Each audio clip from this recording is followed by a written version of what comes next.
તો હરિરાયજી કહે વૈષ્ણવનું કર્તવ્ય શું? લૌકિક વૈદિક કર્મો કરવા ખરા, પણ અનાસ થાય. કાપટ્યયુક્ત ભાવ રાખ. કાપટ્યયુક્ત એટલે લૌકિકમાં કાપટ્ય રાખવું ને અલૌકિકમાં કપટ નહીં કરવું. આપણે ઊંધું કરીએ છીએ. ભગવાનમાં કાપટ્ય કરી દઈએ, લૌકિકમાં કાપટ્ય નથી કરે. કાપટ્ય એટલે શું? પરિવારમાં, સંસારમાં બધાને એમ લાગે કે અમને કેટલો પ્રેમ કરે છે, કેવો વ્યવહાર કુશળ છે, બધું સાચવે, કોઈ આવે ના આવે પણ આ આવીને ઉભો રહે એટલે બધાને એવો ભાવ થાય કે ના ના આ તો બહુ સાચવ્યો. પણ તમને ખબર છે કે તમારો પ્રેમ તો ઠાકોરજીમાં છે. પ્રભુમાં પ્રેમમાં કુશળ રહેવું અને સંસારમાં વ્યવહારમાં કુશળ રહેવું. કારણ કે તમે સંસારમાં વ્યવહારમાં કુશળ નથી રહેતા ને, એટલે દોષારોપણ ઠાકોરજી પર લોકો કરે છે, પુષ્ટિ માર્ગ પર કરે છે, મહાપ્રભુજી પર કરે છે. તમારા વ્યવહારને કારણે તમારો ધર્મ બદનામ ન થાય એની સાવધાની રાખવી. ઘણીવાર લોકો ધર્મના નામે, ભક્તિના નામે એવો વ્યવહાર કરી દે છે કે લોકો ધર્મને બદનામ કરવા લાગે. જો આ પુષ્ટિ માર્ગમાં ઊંડા ઉતરે, હવે કાંઈ કોઈના રહ્યા નહીં, એવું ન થઈ જાય. એવી અવસ્થા જ્યારે આવી જાય કે કોઈ બોલે અને તમને કાંઈ ફેર ન પડે તો જુદી વાત છે. પણ આપણે સુરદાસ કુંભનદાસ નથી, આપણે ગોવિંદ સ્વામી નથી. કોઈ બોલે અને આપણને ઉદ્વેગ થાય છે, અને જો થાય છે અને આ રીતે ચિત્તમાં ઉદ્વેગ કરવા કરતા એના ઘરે 2 મિનિટ જઈને વ્યવહાર કરી દેવો સારો. પણ એ 2 મિનિટ વ્યવહાર ન સાચવ્યો તો આખો દિવસ મન બગાડ્યું. પેલો મારા માટે આવું બોલી ગયો, પેલો મારા માટે આમ બોલી ગયો. અને એટલા માટે જો ઉદ્વેગ થતો હોય કોઈના કહેવાથી, કોઈના બોલવાથી, તો માનવું કે હજી મારી એ અવસ્થા સિદ્ધ થઈ નથી, મને હજી લોક નિંદા નડે છે, મને સ્પર્શે છે. અને લોક નિંદા સ્પર્શતી હોય તો વ્યવહારમાં કુશળ રહેવું. વ્યવહાર એ રીતે કરવો ને કે દરેકને એમ લાગે કે અમારા માટે બહુ સ્નેહ છે, બહુ વ્યવહાર કુશળ છે, પણ અનાસ થાય એ કરવો. એમ હરિરાયજી સમજાવે છે કે વ્યવહાર કુશળતા એવી રાખવી કે ક્યાંય કોઈને દોષારોપણ કરવાનો અવસર ન મળે. એમ કહેતા દ્વિતીય શ્લોકમાં શ્રી હરિરાય મહાપ્રભુજી આજ્ઞા કરતા બોલ્યા, નિરુદ્ધ વચનો વાક્યમ આવશ્યક મુદાહરન મનસા ભાવયે નિત્યમ લીલા સર્વાક્રમાગતા. વૈષ્ણવના કર્તવ્યો શ્રી હરિરાય મહાપ્રભુજી સમજાવે છે. વૈષ્ણવે કઈ રીતે સંસારમાં રહેવું, કઈ રીતે ભગવત ભાવ કેળવવો, એના એક પગથિયા શ્રી હરિરાય મહાપ્રભુજી આપણને આપી રહ્યા છે. આ 24 શ્લોકમાં 10 સીડી, 10 કર્તવ્યો રૂપે હરિરાયજી આપણને આપી છે. અને પછી દ્વિતીય શિક્ષાપત્રમાં ચિત્તનો નિરોધ ભગવાનમાં કઈ રીતે થાય સમજાવશે, કે કઈ રીતે ભગવત સ્વરૂપનું ચિંતન કરવું. એના પહેલાની આ પ્રક્રિયા છે. આના દ્વારા આપણા વૈષ્ણવતાને હરિરાયજી આ 10 દ્વારા ઘાટ આપી રહ્યા છે. અનેક પ્રકારના લક્ષણો બતાવ્યા. આગળ બતાવતા કહ્યું, નિરુદ્ધ વચનો વાક્યમ આવશ્યકમ ઉદાહરણ. બને તો વૈષ્ણવે વાણીનો નિરોધ કરવો. જેણે ભાવની સુરક્ષા કરવી હોય ને એને બહુ બોલવું નહીં.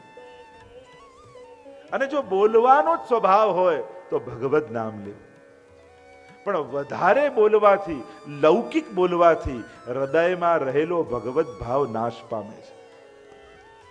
અને એટલા માટે જ ભગવદ્ ગીતાજીમાં પણ ભગવાને તપ બતાવ્યા છે. શરીરનું તપ, વાણીનું તપ, મનનું તપ. અનુદ્વેગ કરમ વાક્યમ સત્ય પ્રિય હિતમ ચયત સ્વાધ્યાયા વ્યસનમ ચૈવ વાંગમયમ તપ ઉચ્યતે. ગીતાજીમાં વાણીનું તપ ભગવાને બતાવ્યું. વાણીનું તપ શું છે? વૈષ્ણવની વાણી કેવી હોય? એક વસ્તુ યાદ રાખો, સ્વાદ અને વાદ આ બંનેમાં વૈષ્ણવે સાવધાની રાખવી. કારણ કે પગ લપસે ને તો જખમ થાય, પણ જીભ લપસે ને તો મોટા મોટા જોખમ થાય. અને આપણે ઇતિહાસ જોયો છે, જાણ્યો છે. વર્ષોના સંબંધો 2 મિનિટ કડવું બોલવાથી તૂટી જતા હોય છે. અને પછી ભલે ને કેટલાય ખુલાસા કરો, મારા મનમાં આમ નતું, બોલાઈ ગયું, આવેશમાં હતો, ક્રોધ. પછી ખુલાસાઓ કરવાથી સાંધાઓ વાગે, પણ સાંધો તો રહી જ જાય, પડે ગાંઠ પડ જાય. અને એટલા માટે સાવધાની રાખો. ઘણા લોકો એમ કે ના મારા મનમાં નતું, બોલાઈ ગયું. અરે મનમાં હતું એટલે જ બોલાયું. એ લોજિક જ ખોટો છે. કોઈ એમ કે ને મનમાં નતું ને બોલાઈ ગયું. ના, મનમાં હતું એટલે જ બોલાયું, નહીં તો બોલાય જ નહીં. અને એટલા માટે વાણીમાં સાવધાન રહેવું. નિરુદ્ધ વચનો વાક્ય, બને તો મૌન. જો માણસની તકલીફ છે કાં સાવ ચૂપ રહી જાય ને કાં બહુ બોલે, પણ ક્યારે બોલવું ને ક્યારે ન બોલવું એનો વિવેક ના આવડે. જીવનમાં મહત્વનું છે વિવેક. વિવેક શૂન્યતા ન હોવી જોઈએ. એટલે હરિરાયજી બતાવે, જેમ ગીતાજીમાં કહ્યું, અનુદ્વેગ કરમ વાક્યમ. વાણી કેવી હોય? વાણીનું તપ શું છે? કોઈને ઉદ્વેગ થાય એવું ન બોલવું. ભલે ગમે તેટલી સારી વાત હોય. અને પાછા લોકો આમ પોતાનું કહે આપણે મનમાં ના રાખ્યો, સીધે સીધું મોઢા પર કહી દઈએ. આ ખાસિયત નથી, આ કમજોરી છે. લોકો પાછા ખપાવે ખાસિયત તરીકે. આપણે આમ પાછળ વાત ના કરીએ, આપણે આમ પછીથી વાત, આપણે તો મોઢા પર સીધું કહી દઈએ. તો મોઢા પર તમને કોઈ કહે તો ગમે છે? જો તમને નથી ગમતું તો કોઈને ના ગમે. આ મનની કમજોરી છે કે આટલી વાત પણ તમે મનમાં ન રાખી શકો, થોડી વાર પણ સંગ્રહી ન શકે. આ કમજોરી છે, ખાસિયત નથી. આમ મનમાં હું તો ઘણી વાર ઊંધું કહું, મન બગાડો ને જીભ કેમ બગાડો છો? કારણ કે મન બગડે ને તો એક માણસ હેરાન થાય જેનું મન બગડ્યું હોય. જીભ બગડે ને તો સામે 10 હેરાન થાય. તમે કડવું બોલો તો બીજા 10 જણા હેરાન થાય. અને એટલા માટે 10 જણા હેરાન થાય એના કરતા એક હેરાન થાય સારું. મનમાં તમારે જે રાખવું એ રાખો, જુબાન પર બધું ના રાખો.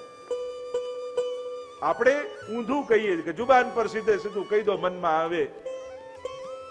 દંભ અને વિવેક આ બંનેની બહુ પાતળી રેખા છે. દંભ અને વિવેકની બહુ પાતળી રેખા છે. ઘણી વાર આપણા ઘરમાં નાના બાળકોને, આજના યુવાનોને ન ગમે, કારણ કે તમને જરાય ગમતા ના હોય. મહેમાન આવે અને તોય તમે હસી હસીને એવી રીતે સારી રીતે વાત કરો એટલે છોકરાઓ ખીજાય. નથી ગમતું તો મોઢા પર કહી દો ને. આમ ખોટા ખોટા આમ નાટક કરવાની શું જરૂર? પણ એને સમજાવવું પડે આ દંભ નથી, આ આપણો વિવેક છે કે ઘરમાં આવેલો ગમે તેવો વ્યક્તિ હોય આપણા માટે ભગવાન બરાબર કહેવાય. અતિથિને ભગવાન કયા છે. દંભ અને વિવેકમાં આ ફરક છે. બીજાનો લાભ લેવાની વૃત્તિથી જે નાટક કરો, જે તમારો વ્યવહાર કરો એ દંભ કહેવાય. પણ પોતાના સ્વભાવથી અને સ્વભાવ અને વિવેકમાં સ્થિત થઈ, જે પોતાની પ્રકૃતિમાં સ્થિત થઈ, પોતાના સદગુણોમાં સ્થિત થઈ અને જે ન ગમતા વ્યક્તિ સાથે પણ સારો વ્યવહાર કરો, એ તમારો વિવેક કહેવાય. બહુ પાતળી રેખા.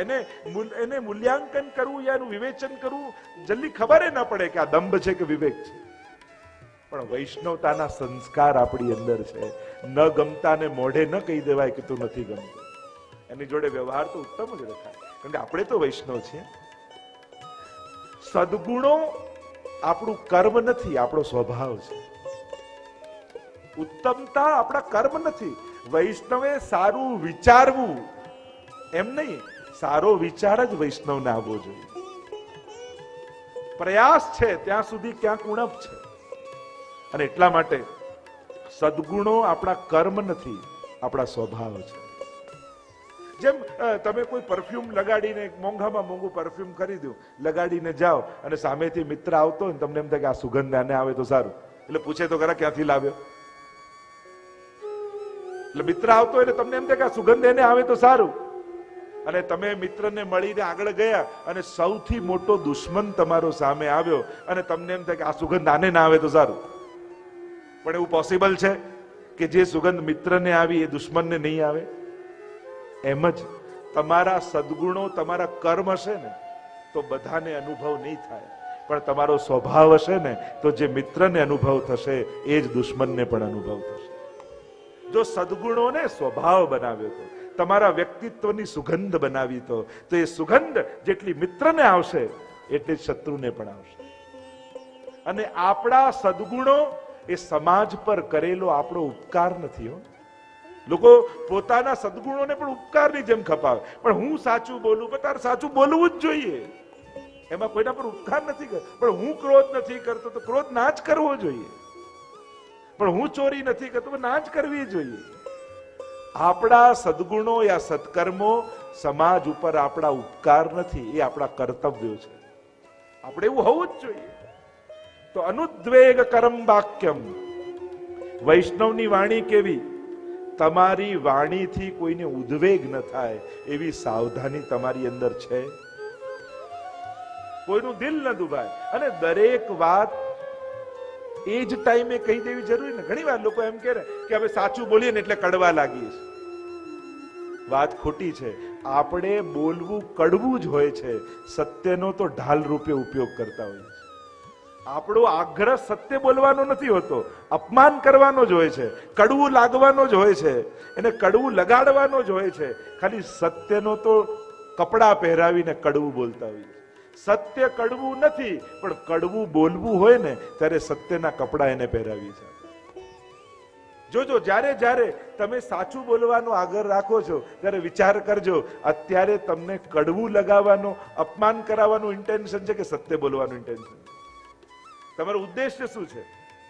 કારણ કે જો સાચું બોલવાનો જ આગ્રહ હોત તો જ્યારે એના ગુણ જોયા ત્યારે સીધું મોઢા પર કહ્યું કે આ સારું છે તારામાં, આ મને બહુ ગમે છે, તારામાં આ બહુ ખાસિયત છે, એવું સીધે સીધું મોઢા પર કોઈના ગુણ કયા? એ તો ક્યારે કયા નહીં. પણ જ્યારે અપમાન કરવાનો આવ્યો ત્યારે એમ કહીએ આપણે તો સીધે સીધું મોઢા પર વાત કરીએ, પાછળ વાત ના કરીએ.